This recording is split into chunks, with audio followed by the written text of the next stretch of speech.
నానా నేను ఐఏఎస్కి సెలెక్ట్ అయ్యాను.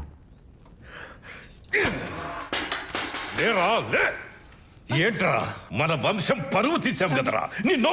నేను రీసెంట్గానే గాయపడ్డ సింహం మూవీ చూసా. తెలుసు థియేటర్స్లో అంత పెద్ద ఏం ఆడలేదు, ఏదో మిక్స్డ్ రివ్యూస్, నాకు తెలిసి ఏదో ఫ్లాప్ రివ్యూస్ వచ్చినట్టుంది. సరే వీకెండ్ ఎలాగో పెద్ద మూవీస్ ఏం లేవు కదా అని చెప్పేసి స్టార్ట్ చేశా. అమెజాన్ ప్రైమ్ వీడియోలో స్ట్రీమ్ అవుతుంది, నో బ్యాడ్ లాంగ్వేజ్. ఇక ఫుల్ రివ్యూలోకి వెళ్ళే ముందు ఈ వీడియోని అయితే లైక్ చేయండి. మన ఛానల్ని కొత్తగా విజిట్ చేస్తున్నట్టయితే ఛానల్ సబ్స్క్రైబ్ చేసుకోండి. సినిమా ఎందుకు ఫ్లాప్ అయి ఉంటుందా అని చెప్పి స్టార్ట్ చేశాను. బేసికలీ స్టోరీ అంతేం లేదు, చాలా ఆర్డినరీగా ఉంది స్టోరీ అయితే. లైక్ కొంచెం అవుట్డేటెడ్ లైన్లో ఉంది. బట్ స్టార్టింగ్లో నాకు కొంచెం ఓకేష్గా కొంత ఇంట్రెస్టింగ్గానే ఉన్నట్టు అనిపించింది. బట్ తర్వాత మాత్రం చాలా అవుట్డేటెడ్ ఫీల్ వచ్చింది. మేబీ స్టోరీ వల్లే మూవీ ఫ్లాప్ అయి ఉండొచ్చు. బట్ కామెడీ విషయంలో మాత్రం ఎక్కడ తగ్గలేదని చెప్తాను నేనైతే. రీసెంట్గా వచ్చిన మూవీస్లో అసలు కామెడీ అయితే నాకు వర్కౌట్ అవ్వట్లేదు. అండ్ నేను ఫీల్ అయిన వాటిల్లో లైక్ కొంచెం 2026లో కొంచెం బెటర్గా అనిపించింది కామెడీ. కొంత ఆర్గానిక్ కామెడీ అయితే ఫీల్ అయ్యాను. ఆ ఫన్ అయితే బాగుంది.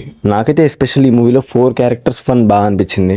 ఫస్ట్ వచ్చేసి తరుణ్ భాస్కర్ గారు, సిచ్యువేషనల్ కామెడీ ప్రాపర్గా ఉంది. ఎలా అయినా సరే యూఎస్ వెళ్దామని చెప్పేసి ఫారిన్ స్టైల్లో మాట్లాడుతూ ఉంటాడు. సో అది మనకు కొంచెం కామెడీగా ఉంటుంది. అండ్ కొంత సిచ్యువేషనల్గా కూడా కొంత కామెడీ ఉంటుంది. సినిమా చూసేంత వరకు తెలియదు ఈ మూవీలో శ్రీ విష్ణు ఉన్నాడని చెప్పేసి. శ్రీ విష్ణు కామెడీ అయితే సూపర్గా అనిపించింది నాకైతే.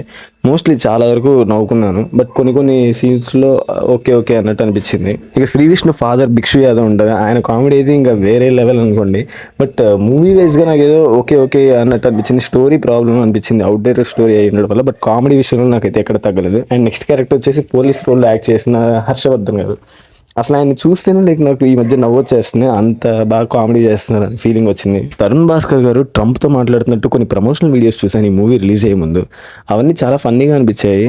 బట్ మూవీలో అదంతా ఉంటుంది అనుకుంటే మూవీలో అంతేం చూపించలేదు. సో అది నేను కొద్దిగా డిసప్పాయింట్ అయ్యాను. పర్ఫార్మెన్సెస్ వైజ్ తరుణ్ భాస్కర్ బాగానే చేశారు. అండ్ తరుణ్ భాస్కర్ ఫ్రెండ్స్గా ఉన్న వాళ్ళు బాగానే చేశారు. హర్షవర్ధన్ మోస్ట్లీ కాస్టింగ్ అంతా బాగానే అనిపించింది.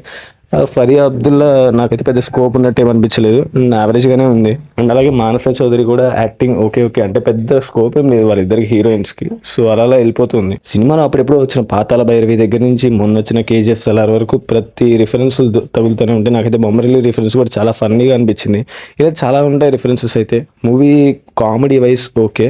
ఎవరైనా సరే మూవీ ఓన్లీ కామెడీ మాత్రమే చూద్దాం, ఈ లాజిక్లు వద్దు, స్టోరీ వద్దు, ఏం పట్టించుకోవద్దు అనుకుంటే, కామెడీ చూద్దాం అనుకుంటే మాత్రం ఖచ్చితంగా కనెక్ట్ అయ్యింది. కొంత బెటర్ ఫీల్ అవుతారు అట్లీస్ట్ రీసెంట్గా వచ్చిన కామెడీ మూవీస్లో. స్టోరీ మెయిన్ అనుకుంటే మాత్రం అంతగా అనిపించదు, ఓకేష్గా అనిపించింది.